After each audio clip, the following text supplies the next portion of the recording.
Grandma, you're almost 100. So, what are some of the things that are different now that you can think of? I mean, when you were little, you just had a horse and buggy, right?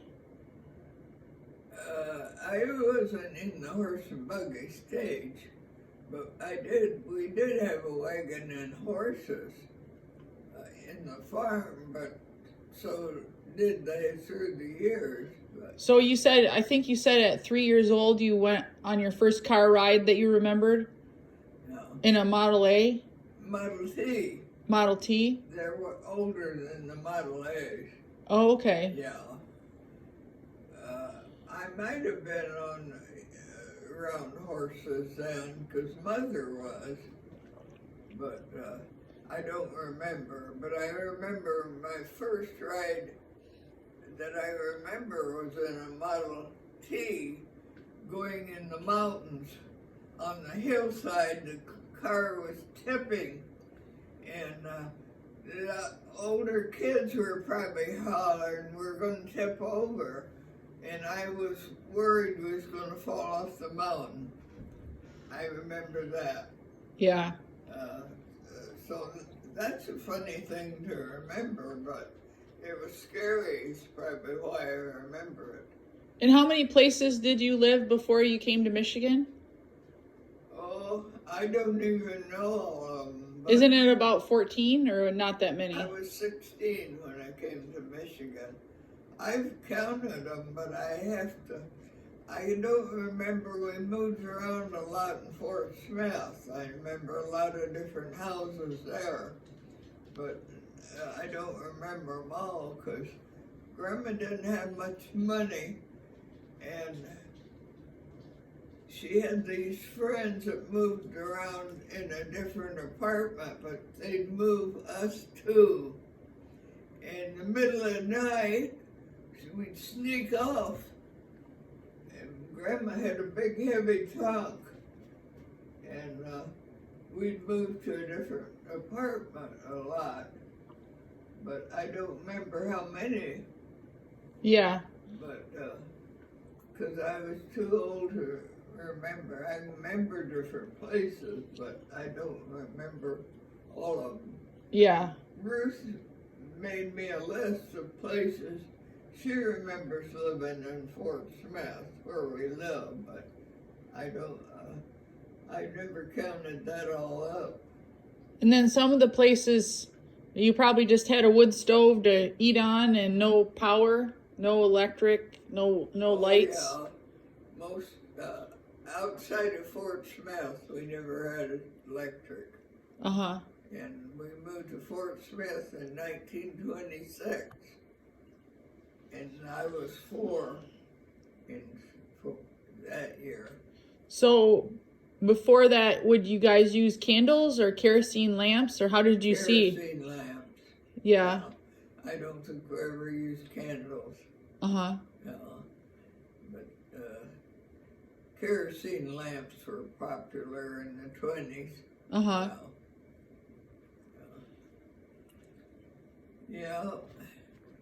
We lived there in the early days of violence in Oklahoma when the Osage Indians were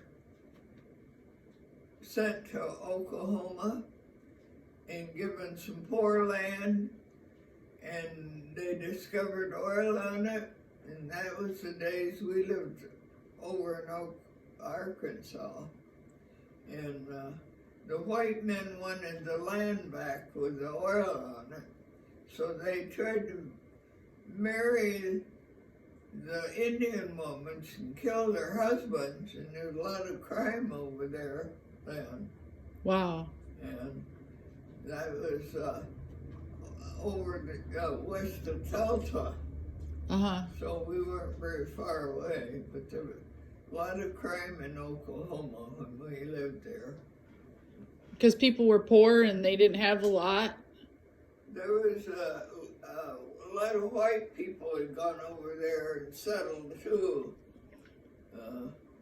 I know when we lived at Featherston, You were at Featherston with us. Remember that ranch where in the old school with the roof off it? Yeah. We lived there. There was a big colonial house that was falling down. So some white people or Indians must have lived in that at that place.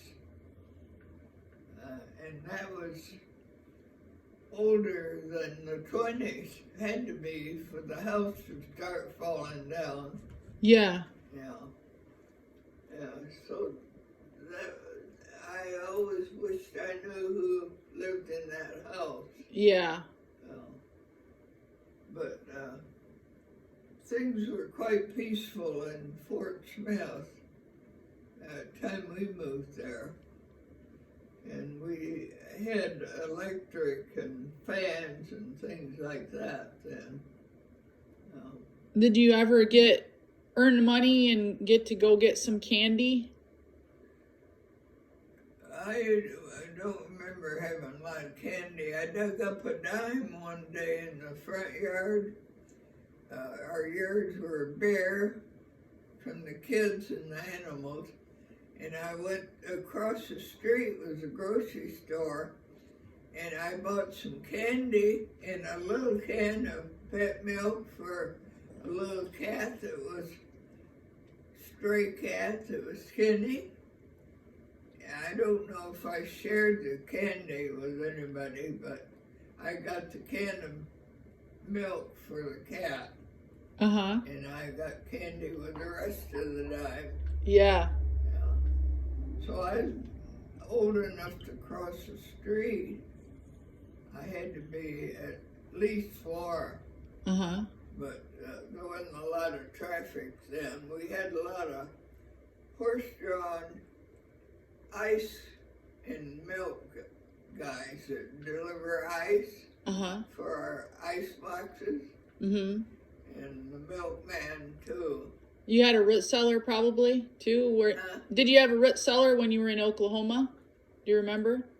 Do what? Did you have a root cellar in Oklahoma? Oh, the neighbors had one, but it was for the tornadoes.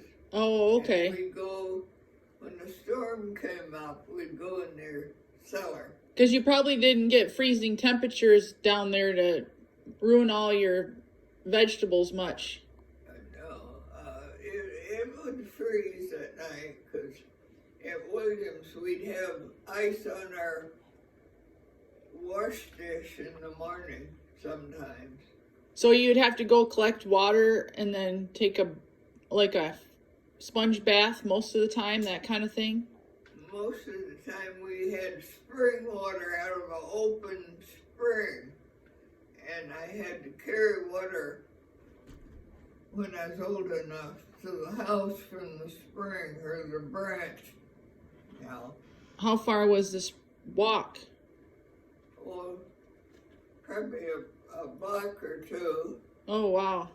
We had different places we got water. We'd go down to neighbors down below the hill and carry the water from their open well